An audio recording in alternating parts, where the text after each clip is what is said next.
Ang nakikita ko kasi dito yung babae na na nagsusumbong kaya Joanna, I think parang gusto niya na sulutin para sa akin na kasi pag okay na okay si Obiang nakita ko pa paano siya bumili ng gatas, nakita ko pa paano pagka binibideo call Pero itong babae na to para sabihin na si Bambino daw naglalaba, naghuhugas ng plato, nagluluto, ganyan ganyan, etc. etc. etc.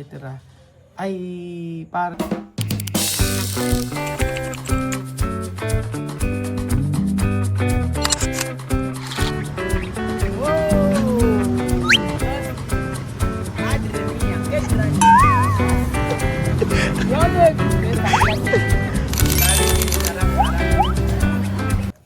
Magandang araw po sa inyong lahat mga amigo at ito po si Kuya Raul.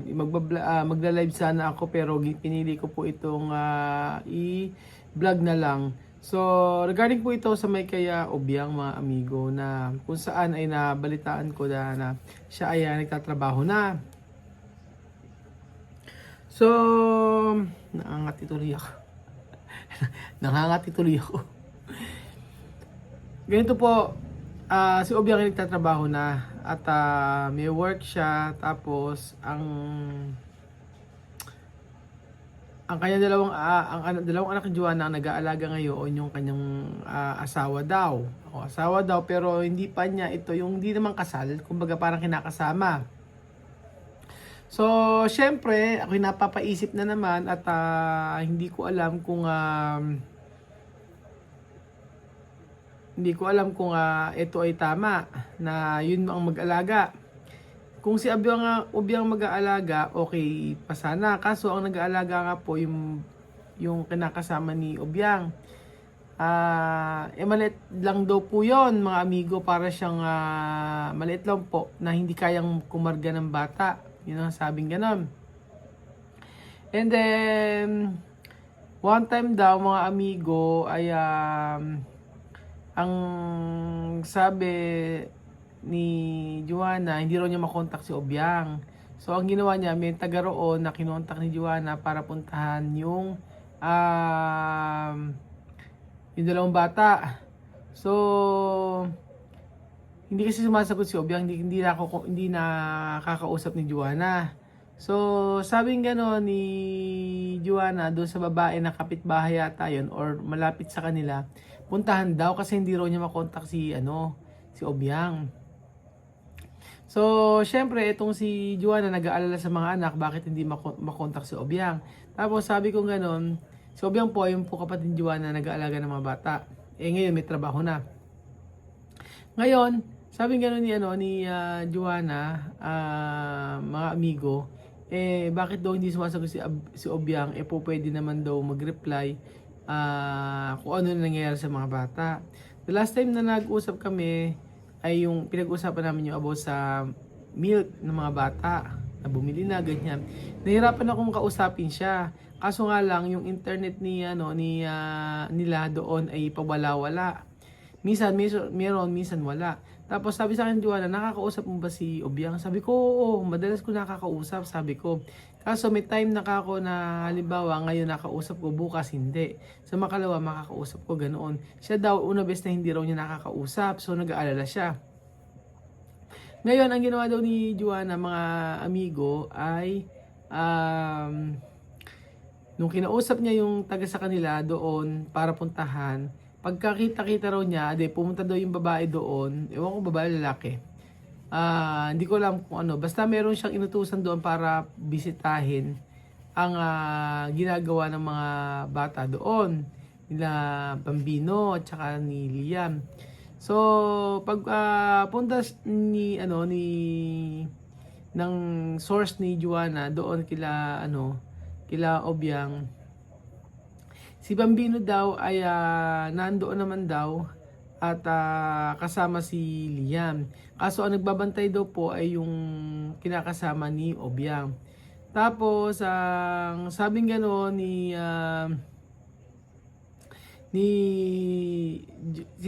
tinanong kasi kay Joanna nung nakita ginagawa ng mga bata. Ang ginagawa daw ng mga bata, andun lang daw sa bahay. Kaya nga lang daw, merong yung babae, sabi gano'n, hindi kasi daw siya sure kung inaalagaan yung talaga yung ano. Sabi ko naman kay Joanna, baka naman inaalagaan, sabi niya. Paano alagaan? Hindi nga niya kayang buhatin yung bata, sabi gano'n. So, yun. Um, ang sabi ko kay Obiang kasi, nung the last time nakausap ko, baka mamaya pinagtatrabaho si Bambino. Eh, hindi ka ako pwede na pagtrabahuin si Bambino kasi bata pa. Sabi ko sa kanya gano'n, baka ako nagbubuhat ng mga tubig, tapos naglalaba like yung ginawa ni Raisa before. So, sabi ni Joanna, nung nakita doon ng babae, nung source niya, hindi ko kasi alam kung babae o lalaki eh. Pero tingin ko babae. Ah, kung ano yung ginagawa ni Bambino doon. Ang sabi daw ay naglalaba, sabi gano'n. Tapos, di ako naman, naglalaba daw. Tapos, nung kausap ko naman si Obiang, lagi ko tinatanong ko ano ginagawa ni Bambino. Sabi ni Bambino, nagsiselfone lang, ganyan. Nagsiselfone lang daw. Sabi gano'n, baka ako nagbubuhat ng tubig or naglalaba, ganyan-ganyan. Sabi niya, hindi naman kasi may yung muhir daw niya, yun daw So, sabi ko, mas maganda kasi ako, Joanna, pagka pinakabitan ko ng internet sila, lagi mong i-video call. Ganun. Kaya nga ganun, pagka kinabitan. Ewan ko lang. Pero ang nakikita ko dito, parang sinisiraan nitong source niya, yung si Obiang, para ang mag-alaga ay itong yung source niya o yung kaibigan niya. Para at least yung pera ay mapupunta sa kanya. Yun yung nakikita ko. Pero okay si Obiang kasi kung hindi okay si Obiang, bakit niya napalaki si Wesley nang maayos naman, 'di ba? So, maaari baka may gusto yung source niya na to na siya ang mag-alaga sa mga bata. Kasi nabanggit sa akin ni Joanna na Raul, kung ang mag-alaga, total may trabaho na si Obiang, kung may trabaho na si Obiang na sinasabi mo, pwede na siguro ang mag-alaga ay yung kakilala ko, sabi niya sa akin ganon. Tapos sabi ko kay Joanna, I think parang hindi okay kasi pagka ang nag-alaga yun, ibibigay mo yung pera sa kanya. Sure ka ba na maaalagaan yun? Sabi ko sa kanya. Alam mo, pinakamaganda mo kasing gawin, Joanna, umuwi ka para at least ikaw na mag-alaga ng mga bata. Kasi wala na mga nanay na magtsatsaga sa anak kung hindi ikaw eh. Sabi ko sa kanyang ganoon. So, sabi niya na doon naman yung may mag-aalaga doon. Basta bigyan lang ng gatas, ganoon. Sabi ko, siguro kasi kayo, ganyan kayo, kaya niyong iwanan yung mga anak niyo eh. Sabi ko sa kanyang ganoon. So sa madalit salita, mga amigo, si Obiang ay 'di ba may trabaho na at nag-aalaga yung kinakasama. Tingin ko para sa akin naaalagaan naman mabuti yung bata. Kasi kapag natatawagan ko si Obiang, okay naman eh. Kaya lang ang nakikita ko kasi dito yung babae na nagsusumbong kaya Joanna, I think parang gusto niya na sulutin para sa akin kasi pag okay na okay si Obiang nakita ko paano siya bumili ng gatas, nakita ko paano pagka binibideo call eh. Pero itong babae na to, para sabihin na si Bambino naglalaba, naghuhugas ng plato, nagluluto, ganyan-ganyan, etc. ay para siguro magalit si Joanna doon sa sa madam o sa asawa o kinakasama ni Obiang. Yun ang tingin ko. Kaya sabi ko, Joanna, mas makakabuti para sa'yo ay bukod sa kung talaga dapat umuwi ka na. Kaya lang, ang iniisip ko naman dito ay huwag ka magtiwala basta-basta doon sa tao na nagsasabi na si Bambino ay hindi safe o hindi safe doon sa kanyang kapatid. Huwag niya ka akong paniwalaan basta-basta, sabi ko ganun. Tapos sabi ko nga sa kanya, pag nagpadala ng pera, mas maganda weekly ang padala, hindi monthly. Pag kasi weekly, mas okay yon gawa ng mababudget yung pera. Pag kasi monthly, third, pangatlong linggo pa lang, nauubos na yung pera. Dahil hindi okay yung ganon, di ba? So, sabi ko kaya kay Joanna at kay Wesley, ganun yung makakabuti para sa mga bata. Para at least pagka binigyan natin ng weekly, meron na talagang gatas na mabibili. Ganon. Pero huwag ka akong magtitiwala sa nagsusumbong, sabi ko. Sabi niya, bakit magsusumbong yun? Para saan, di ba? Para, siyempre para siraan ka ako si Obiang. Sabi ko sa kanya, ikaw mas nakakilala sa kapatid mo. Kaya ikaw alam mo na mapapabuti yung anak mo doon kasi si Wesley inalagaan ng ilang taon, sabi ko sa kanya. So, yun, sabi ko na lang kay Joanna, basta pag-isipan mo na mas maganda na ikaw na mag-alaga sa mga anak mo para at least pagbalik mo doon, meron ka naman masasabing bahay, tsaka lupa kasi papagawan kita, sabi ko sa kanya. Makapagsisimula ka. Ngunit siguro sa kanila, sanay sila na ganoon na pinapaalagaan yung mga bata. Like sabi ko nga si Mamud hanggang ngayon, nag-aalaga yung tiyahin o yung tatay, ganyan. Tapos si Nena before, di ba, pinapaalagaan lang kay Chamami. Kumbaga parang hindi sila sanay na yung okay sa kanila na may nag-aalaga sa mga bata. So yun, basta pinayuhan ko siya, sabi ko, Joanna, wag kang maniniwala basta sa sabi-sabi. Kasi nakikita naman natin sa video, sabi ko sa kanya kung paano alagaan ni Obiang yung mga anak mo. Sabi ko sa kanya ganun. Kaya mas makakabuti para sa'yo na mag-usap kayo ni Obiang. At ang gusto pa kasi ni Joanna is yung nag-aalaga na yung bata daw na yung kinakasama kasi parang bata nga daw maliit. Ang gusto pa ni Joanna ay maghanap ng iba na mag-aalaga. Sabi ko, hindi mo naman kailangan maghanap ng mag-aalaga. Andyan na si Obiang eh. Sabi ko sa kanya, nandun yung asawa. Sabi ko, aalagaan niya.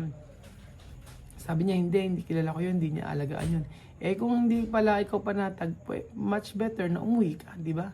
Ganun lang yun. Mahirap naman kasi na sasabihin mo na hindi inaalagaan, pero inaalagaan naman pala. Pero ako, sabi ko sa kanya, nakikita ko na inaalagaan. Kasi kung hindi inaalagaan yun, pakikita ko sa video kasi madalas akong tumatawag sa kanila. Ganun po mga amigo. Kaya para sa akin, mas okay na mas paniwalaan niya si Obiang kaysa doon sa message na sabing ganun ay tingnan, na sabing ganun ay i-check kung okay yung kalagayan ng mga bata. Tapos ibig sabihin kapag sinabi na pag sinabing gano'n na hindi inaalaga ang mabuti, maniniwala na siya agad. Dapat may pruweba, sabi ko sa kanya gano'n. So, yun po mga amigo. Basta para sa akin ay dapat siya na talaga yung mag-alaga ng mga anak niya at huwag niya na paalaga sa iba para magkaroon siya ng peace of mind. At total, siya naman talaga yung nanay. So, yun po. Baka sakali, pagka nakumbinsi natin, mas okay talaga. At least, hindi siya matatakot na kung ano man yung, hindi siya matatakot. Hindi siya matatakot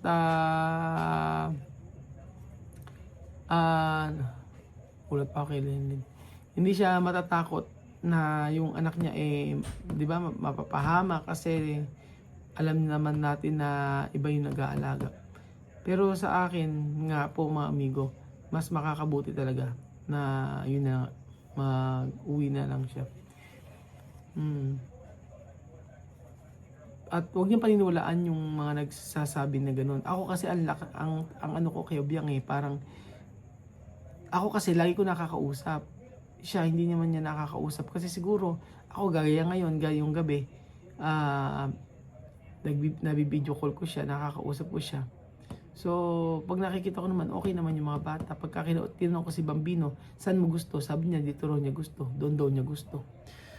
So ayun po mga amigo, I hope na tama yung aking nasisense na okay si Obiang na mag-alaga ng bata. Kasi nakita ko yon kay Westy na inalagaan siya.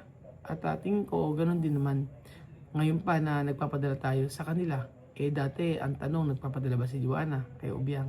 Diba? Ngayon malaki na ibibigay natin. Ibig sabihin ay aalagaan niya ng maayos yun. So ayun po mga amigo, thank you so much po at God bless po mga amigo.